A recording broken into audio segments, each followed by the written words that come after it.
കാരുണ്യാമൃതവാരിധിം കരലസത്കോദണ്ഡബാണോജ്വലാം സീതാചിത്രസരോജാരമീരം ദുർവാദളശ്യാമളം ശ്രീമദ്വായുസുതേന ലാളിതപദം ഭോജം പരം ദൈവതം ശ്രീരാമം ഹൃദി സാനുജം ശുഭകരം വില്വദ്രിനാഥം ഭജേ എത്രയെത്ര രഘുനാഥകീർത്തനം തത്ര തത്ര കൃതമസ്തകഞ്ജലിം ബാഷ്പവാരി പരിപൂർണ്ണ ലോചനം മരുതിം നമത രക്ഷസന്തകം.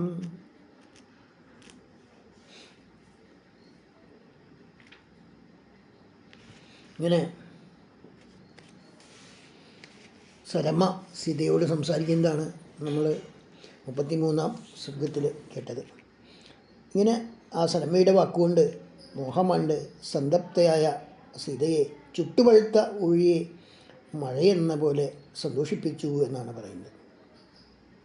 പിന്നെ ആ തൊഴിൽ ഹിതം ചെയ്യാൻ വേണ്ടി സ്മിതപൂർവം ആ സഖി വീണ്ടും ഇങ്ങനെ പറയാൻ ആരംഭിച്ചു. അല്ലേ അസിതേക്ഷണേ, നിൻ്റെ വാക്കനുസരിച്ച് ഞാൻ വേഷം മാറിച്ചെന്ന് നിൻ്റെ കുശലം രാമനെ അറിയിച്ച് മടങ്ങി വരാൻ ശ്രമിക്കാം. നിരാലംബയമായ വിഹായസിൽ സഞ്ചരിക്കുന്ന എന്നെ പിന്തുടരാൻ വായുവിനോ ഗരുഡനു പോലുമോ ആവില്ല എന്ന് സരമ അറിയിച്ചു. ഇപ്രകാരം പറഞ്ഞ ആ സരമയോട് സീത തൻ്റെ ദുഃഖം കലർന്നതാണെങ്കിലും മധുരവും സ്നിഗ്ധവുമായ വാക്കുകളിൽ ഇങ്ങനെ പറഞ്ഞു. ആകാശത്തിലോ പാതാളത്തിലോ പോകാൻ കഴിവുള്ളവളാണ് നീ എന്ന് എനിക്ക് വേണ്ടി അങ്ങനെ ചെയ്യാൻ കഴിയുന്നവളാണ് എന്നും എനിക്കറിയാം. എനിക്ക് പ്രിയം ചെയ്യുന്നെങ്കിൽ, നിൻ്റെ ബുദ്ധിക്ക് ഉറപ്പുണ്ടെങ്കിൽ നീ പോയി രാവണൻ എന്താണ് ചെയ്യുന്നത് എന്നറിഞ്ഞു വരിക. മായാബലനും ക്രൂരനും ശത്രുമാരകനും ദുഷ്ടാത്മാവുമായ രാവണൻ മദ്യം കുടിച്ചാലെന്ന പോലെ എന്നെ ബോധം ഇല്ലാത്തവളാക്കുന്നു. എന്നും എന്നെ കാത്തുപോരുന്ന അതിഘോരകളായ ഈ രാക്ഷസികളെ കൊണ്ട് അവൻ എന്നെ സദാ ശകാരിപ്പിക്കുന്നു, നിന്ദിക്കുന്നു.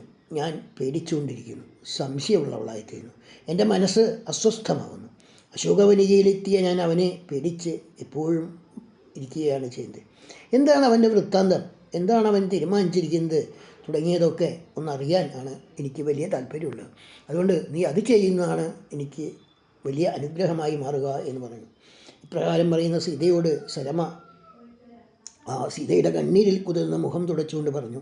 അല്ലേ ജാനകി, ഇതാണ് നിൻ്റെ അഭിപ്രായമെങ്കിൽ ഞാനിതാ പോകുന്നു. ശത്രുവിൻ്റെ അഭിപ്രായം അറിഞ്ഞ് മടങ്ങി വരാം എന്ന് പറഞ്ഞ് ആ രാക്ഷസൻ്റെ അടുത്തെത്തി. മന്ത്രിമാരോടൊന്നിച്ച് രാവണൻ പറഞ്ഞതൊക്കെയും ആ സരമ കേട്ടു.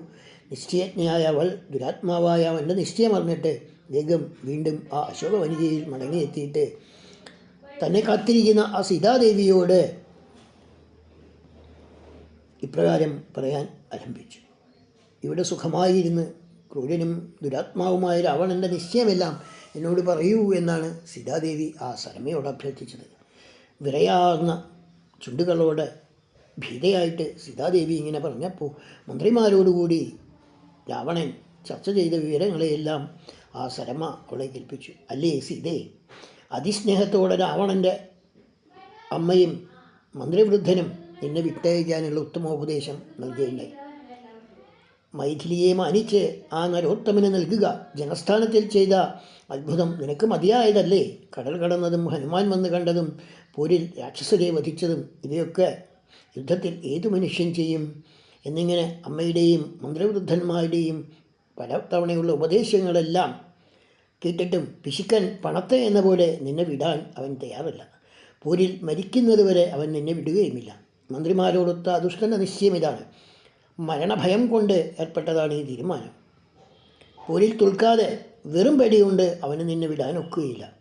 രാക്ഷസന്മാരുടെയും മറ്റും വധം കൊണ്ടേ അത് സാധ്യമാവുകയുള്ളൂ. അല്ലേ സീതേ, കുരമ്പുകൾ കൊണ്ട് പോരിൽ രാവണനെ സർവ്വവിധത്തിലും കൊന്ന് രാമൻ നിന്നെ അയോധ്യയ്ക്ക് തിരിച്ചു കൊണ്ടുപോകും. അന്നേരം ഭരീശങ്കനാഥങ്ങളോട് ഇടകലർന്ന് സർവ്വസേനകളുടെയും കോലാഹലം ഒഴിയെ വിറപ്പിക്കുന്ന ശബ്ദത്തിൽ അവിടെ കേൾക്കുകയായി. വാനരസേനയുടെ ആ നാദം കേട്ട് ലങ്കാവാസികളായ രാവണകിങ്കരന്മാർ ഓജസ്സയ്ക്ക് ധീരന്മാരായി തീർന്നു. രാജദോഷം കൊണ്ട് അവർക്കാർക്കും യാതൊരുവിധ ശ്രേയസ്സുകളും ഉണ്ടായില്ല എന്നുള്ളതാണ് ഈ സർഗത്തിൽ വിവരിക്കുന്നത്. എല്ലാവർക്കും നമസ്കാരം.